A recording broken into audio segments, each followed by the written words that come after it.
من الشیطان الرجیم بسم اللہ الرحمن الرحیم وآخرون اعترفوا بذنوبهم خلطوا عملا صالحا وآخر سيئا عسى الله أن يتوب عليهم ان اللہ غفور رحیم صدق اللہ مولانا العظیم۔ ترجمہ کنز الایمان شریف۔ اور کچھ اور ہیں جو اپنے گناہ کے مقرر ہوئے اور ملایا ایک اچھا کام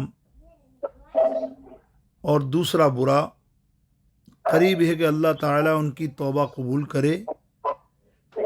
بے شک اللہ تعالیٰ بخشنے والا ہے۔ اللہ تعالیٰ کے پاک نام سے شروع ہے اور اس کے پیارے حبیب علیہ السلام پہ درود و سلام کے بعد انشاءاللہ عز و جل آج جو تفسیر ہمیں کرنی ہے وہ ایک آیت کریمہ، بلکہ آیات تو میں نے ایک ہی پڑھی وقت کی مناسبت سے، لیکن آیات نمبر 102 سورہ توبہ سے انشاءاللہ تعالیٰ اس کے کچھ مفہومی تفسیر اور ترجمہ بھی آپ سماعت فرمائیں گے انشاءاللہ عز و جل۔ آج ہمارے درس قرآن کے اندر آئیے سب سے پہلے تو ہم عابد بابا کے دیوان سے چند اشعار کلام کے سنتے ہیں۔ ایک ربائی ان کی بڑی پیاری مشہور کافی پڑھتے تھے کہ جس سمت چلو رب کی رضا میرے ساتھ ہے، ہر موڑ پہ طیبہ کی ہوا میرے ساتھ ہے، جس سمت چلو رب کی رضا میرے ساتھ ہے، ہر موڑ پہ طیبہ کی ہوا میرے ساتھ ہے، اور مانا کے اندھیرے ہیں میری راہ میں لیکن، مانا کے اندھیرے ہیں میری راہ میں لیکن، ہر راہ میں مرشد کی دعا میرے ساتھ ہے۔ تو پڑھو مل کے صلی اللہ علیہ یا اللہ وسلم علیہ یا حبیب اللہ، صلی اللہ علیہ یا رسول اللہ، وسلم علیہ یا حبیب اللہ۔ کیا فرمایا عابد علی شاہ صاحب نے کہ بنو اس کے سوالی، بنو اس کے سوالی، بنو اس کے سوالی، نبیوں کے نبی امی لقبی کونین کے والی، نبیوں کے نبی امی لقبی کونین کے والی، بنو اس کے سوالی، بنو اس کے سوالی، بنو اس کے سوالی۔ مل کے پڑھو، ہمارے بابا کی طبیعت روح بھی خوش ہو جائے گی اور اللہ اکبر فیض بھی آپ کو مل جائے گا۔ کلام یقینی طور پہ جو کتابوں میں ہوتے ہیں وہ زندہ ہوتے ہیں، حیات ہوتے ہیں۔ آج ان کے کلام لکھے ہیں، کتابیں لکھی ہیں، تو الحمدللہ آج ہم پڑھ رہے ہیں، انہیں یاد بھی کر رہے ہیں کہ بنو اس کے سوالی، بنو اس کے سوالی، بنو اس کے سوالی، بنو اس کے سوالی، اس کے سوالی، بنو اس کے سوالی۔ وہ دو جہاں میں بھاگ جگاتے ہی رہیں گے، جگاتے ہی رہیں گے، جو محفل نبی کی سجاتے ہی رہیں گے، سجاتے ہی رہیں گے۔ پڑھ کر درود بھیجے گا جو ان کو سلامی، پڑھ کر درود بھیجے گا جو ان کو سلامی، سرکار ان کو در پہ بلاتے ہی رہیں گے۔ بنو اس کے سوالی، بنو اس کے سوالی، ہو بنو اس کے سوالی، بنو اس کے سوالی، بنو اس کے سوالی۔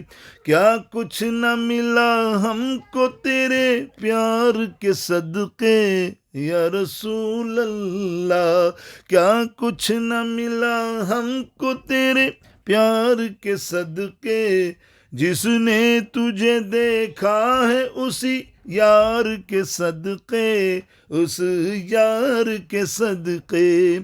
جو کچھ ملا ہے ہم کو سب اس کی عنایت، جو کچھ ملا ہم کو سب اس کی عنایت ہے، جنت میں بھی جائیں گے تو سرکار کے صدقے میں ہوں، بنو ان کے سوالی، میں ہوں ان کا سوالی، بنو ان کے سوالی، بنو ان کے سوالی، بنو ان کے سوالی، بنو ان کے سوالی، بنو ان کے سوالی۔ ذرا زور سے بولو، بنے ان کے سوالی، بنو ان کے سوالی، بنو ان کے سوالی۔ بے مثل ہیں، بے مثل ہے سرکار، وہ ہے نور جمالی، بے مثل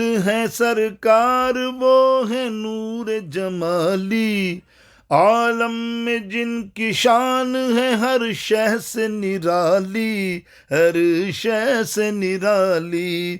عابد جسے چاہتا ہے وہ ہے ایسا سکندر، عابد جسے چاہتا ہے وہ ایسا سکندر، آسی کی کوئی بات کبھی اس نے نہ ٹالی، بنو اس کے سوالی، بنو اس کے سوالی، بنو اس کے سوالی، بنو اس کے سوالی، بنو اس کے سوالی، بنو اس کے سوالی، سوالی ان کے سوالی۔ وصلی اللہ تعالی علی خیر خلقی وآلہ واصحابہ اجمعین۔ الحمدللہ اب آئیے نا تفسیر کی طرف۔ اللہ تعالیٰ ارشاد فرماتا ہے وآخرون اعترفوا بذنوبہم، اور کچھ دوسرے لوگ جنہوں نے اپنے گناہ کا اقرار کیا، یعنی کچھ لوگ ایسے ہیں کہ جنہوں نے دوسروں کی طرح جھوٹے عذر نہ دیے۔ اس آیت کا پس منظر یہ ہے کہ چند صحابہ کرام کسی غزوہ میں نہ گئے اور واپس آئے تو اپنا آقا علیہ السلام کے پوچھنے پر اپنا عذر بیان کر دیا، کچھ نے عذر نہیں کیا بیان، خاموش رہے۔ جنہوں نے کیا تو ان کے پر یہ آیات اتری، اور یہ تقریباً ہم سب کے لیے نصیحت یہ ہے، ایک واعظ بھی ہے، ایک نصیحت بھی ہے، اصلاح بھی ہے کہ اللہ تعالیٰ کیا فرما رہا ہے کہ یعنی کچھ لوگ ایسے ہیں کہ جنہوں نے دوسروں کی طرح جھوٹ اور عذر نہ کیے، بلکہ انہوں نے اپنے اپنے گناہوں کا اقرار کر لیا، باتوں کا، اور اپنے فعل پر نادم ہوئے۔ تفسیر مدارک کے اندر موجود ہے، شرح جو ہے اس آیت کے توبہ کے تحت، پیج نمبر 452۔ اب اس کا نزول کیا ہے؟ جمہور مفسرین کا قول ہے کہ یہ آیت کریمہ مدینہ پاک کے مسلمانوں کی ایک ایسی جماعت کے بارے میں نازل ہوئی جو غزوہ تبوک میں حاضر نہیں ہوئے، اس کے بعد نادم ہوئے، توبہ کی اور کہا افسوس ہم گمراہوں کے ساتھ تھے اور ان رہ کر ہم اس جہاد میں رہ گئے۔ حالانکہ رسول اللہ صلی اللہ علیہ وسلم اور آپ کے اصحاب رضی اللہ تعالیٰ عنہما جہاد میں ہیں، اور جب آقا علیہ السلام نے اپنے سفر سے واپس ہوئے اور مدینہ قریب پہنچے تو ان لوگوں نے قسم کھائی کہ ہم اپنے آپ کو مسجد میں ستونوں سے باندھ لیں گے اور ہرگز نہ کھولیں گے یہاں تک کہ رسول اللہ صلی اللہ علیہ وسلم ہی کھولیں۔ یہ قسمیں کھا کر وہ مسجد کے ستونوں سے بند گئے، اور جب آقا علیہ السلام تشریف لائے اور انہوں نے ملاحظہ کیا تو فرمایا یہ کون ہیں؟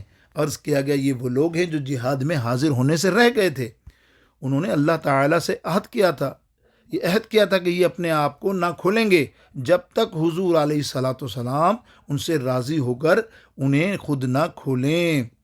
اب حضور علیہ الصلاۃ والسلام نے فرمایا میں اللہ عز و جل کی قسم کھاتا ہوں کہ میں انہیں نہ کھولوں گا، نہ ان کا عذر قبول کروں گا جب تک مجھے اللہ عز و جل کی طرف سے ان کے کھولنے کا حکم نہ دیا جائے۔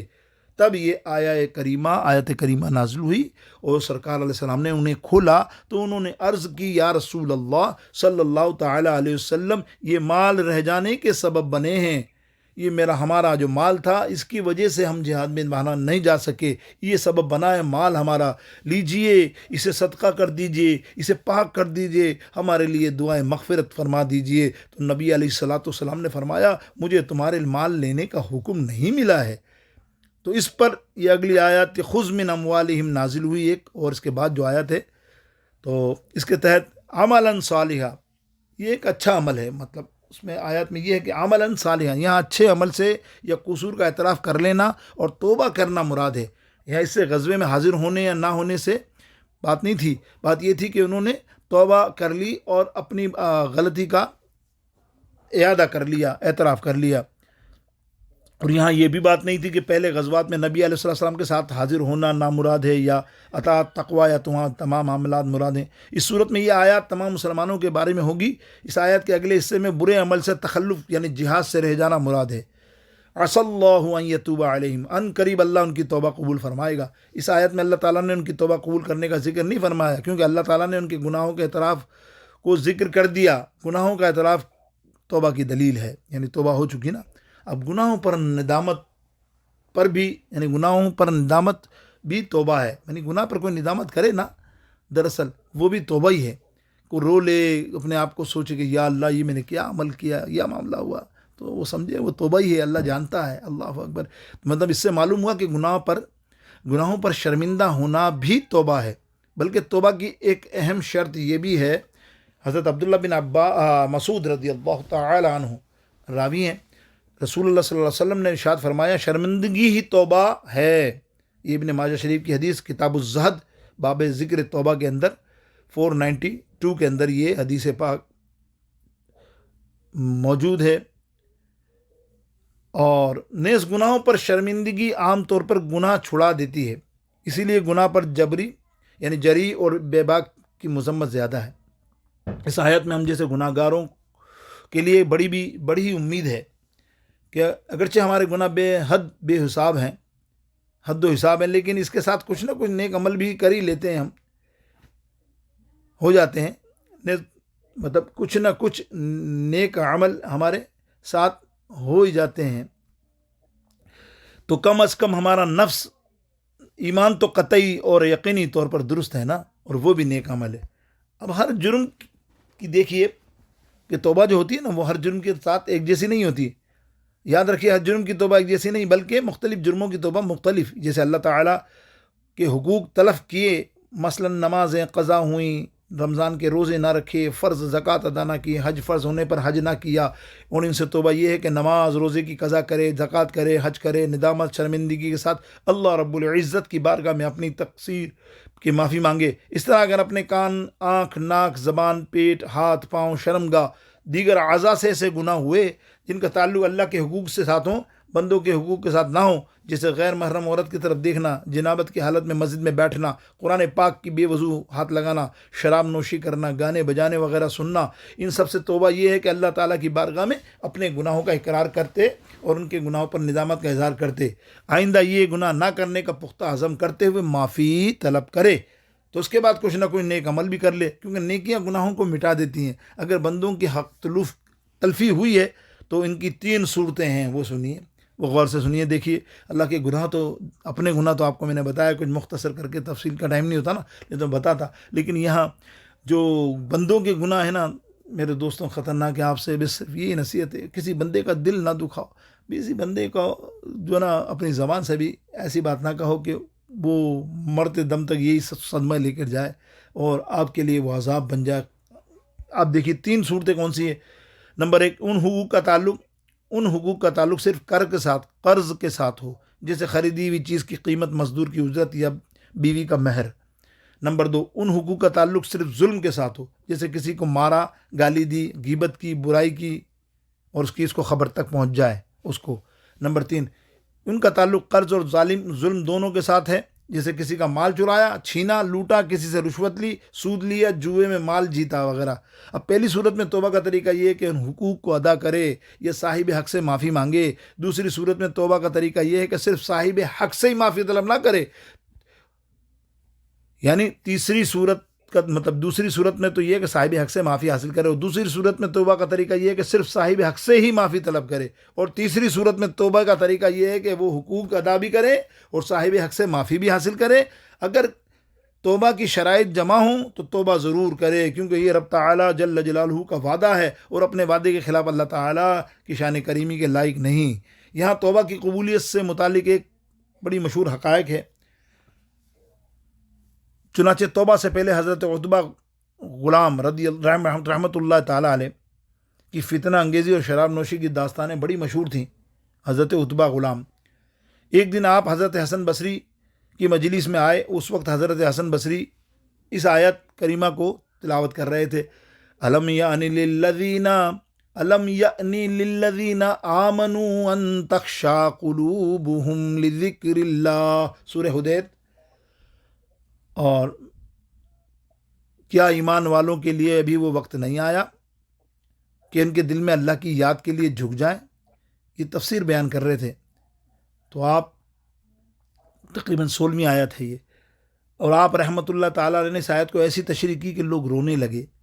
اس دوران ایک نوجوان مجلس سے کھڑا ہوا اور کہنے لگا، اے مومن بندے، کیا مجھ جیسے فاسق و فاجر پر بھی اگر توبہ کر لے تو اللہ تعالیٰ قبول فرما لے گا؟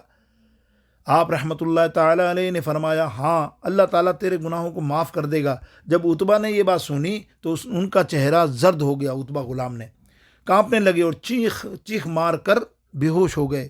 جب انہیں ہوش آیا تو حضرت حسن بصری نے ان کے قریب آ کر یہ شعر پڑھے، جن کا ترجمہ کچھ یوں ہے کہ اللہ تعالیٰ کے نافرمان نوجوان، تو جانتا ہے کہ نافرمانی کی سزا کیا ہے؟ نافرمانوں کے لیے پرشور جہنم ہے، حشر کے دن اللہ تعالیٰ کی سخت ناراضگی ہے۔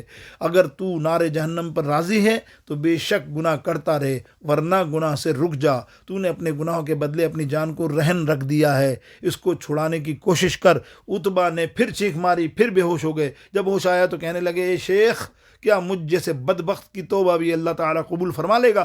آپ رحمۃ اللہ تعالیٰ علیہ نے فرمایا، درگزر کرنے والا رب تعالیٰ ہے، ظالم بندے کی توبہ بھی قبول کر لیتا ہے۔ اس وقت عتبہ نے سر اٹھا کر اللہ تعالیٰ سے 3 دعائیں کی کہ اے اللہ جل جلالہ من والہ، اگر تو نے میرے گناہوں کو معاف کی اور میری توبہ قبول کر لیا تو ایسے حافظے اور عقل سے میری عزت افزائی کر کہ میں قرآن مجید اور علم دین میں سب کچھ بھی سنوں اور اسے کبھی فراموش نہ کروں۔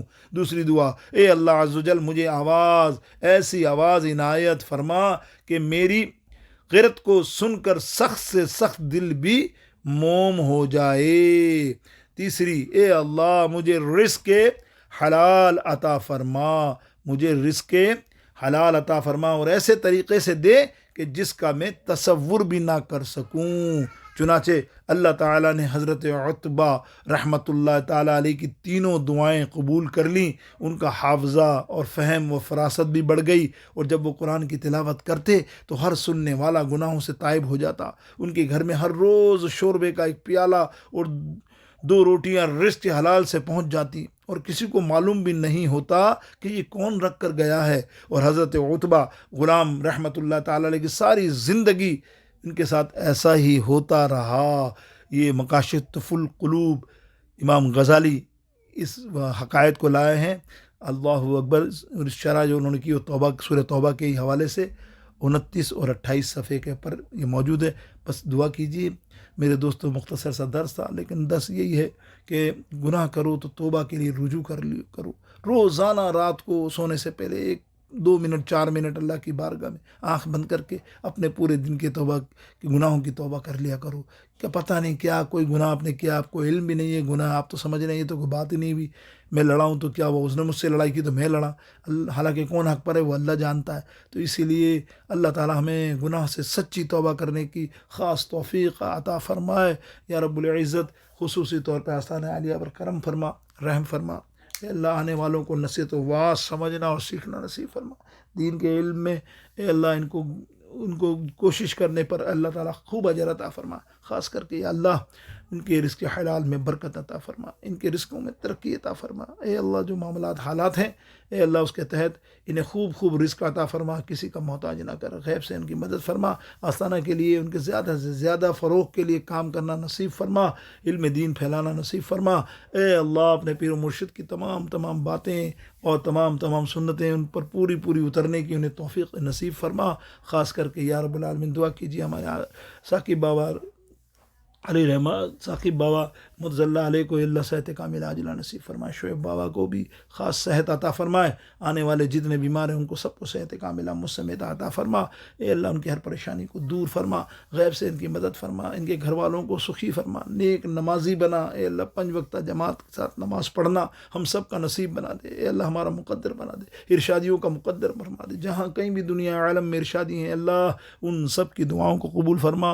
اے اللہ اپنے فیض اللہ اپنے حضور علیہ السلام کے فیض و کرم ان پہ جاری و ساری فرما، اور ہم سب کو یا اللہ رمضان المبارک میں مدینہ پاک نصیب فرما، بار نصیب فرما۔ وفوض امری الی اللہ ان اللہ بصیر بالعباد، وصلی اللہ تعالی علی خیر خلقہ وآلہ وصحبہ اجمعین برحمتک یا ارحم الراحمین۔ السلام علیکم ورحمۃ اللہ وبرکاتہ۔